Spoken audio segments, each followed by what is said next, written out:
Misaotra an'Andriamanitra hatrany isika satria mbola manana tombontsoa miombom-bavaka amin'ireo namantsika ary miara-mandray tombontsoa amin'izany fifampitondrana am-bavaka izany. Koa asaiko ampitiavana ianao ary ny amin'ny antom-bavaka izay iombonantsika. Vavaka isika tompoko. Rainay tsara indrindra izay ny an-danitro misaotra anao hatrany izahay. Ary mangataka ihany koa famelan-keloka hanananay fiadanam-po fahazahoan'antoka ny amin'ny antom-bavaka izay iarahanay miombona. Tondram-bavaka manokana ireo mpiasa tanana izahay, ireo mpanao asa tanana izany.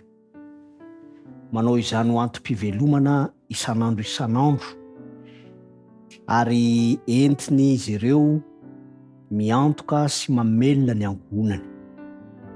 Tompo malalo, mba tsy ho tapaka mihitsy anie ny fahafahan'izy ireo mahita sy mahazo ny akora fototra izay ampiasain'izy ireo ny amin'izany. Mivavaka manokana ihany koa izahay ny amin'ny fafana mandefa ara-barotra ireo asa tanana izay vitan'izy ireo, ka mba tsy ho tapaka mihitsy ihany koa ny mpandray izany entana izay vitan'izy ireo izany. Amin'ny maha olombelona tompo dia tsy maintsy miankina aminao ao anatin'izany asa izany, koa ianao no efa nanome azy ireo izany ny talenta ahafahany mantanteraka izany, koa ianao koa no azonay antoka fa mikarakara ny momba izany. Vavaka manokana ihany koa izay amin'ity fotoana ity ho an'ny rahalahy Alex avy any amin'ny faritra Toliary. Tompo malalo, efa nitahazy ianao ary mantanteraka ny fikasana tsara ny amin'ny fanambadiana, ka eo am-pikarakarana izany izy.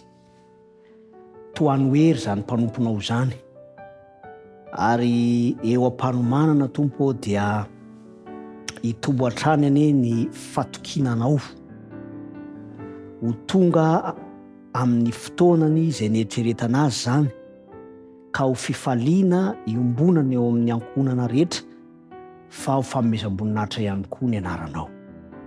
Dia tsonoana ny vavaka ao amin'ny anaran'i Jesosy Kristy. Amen.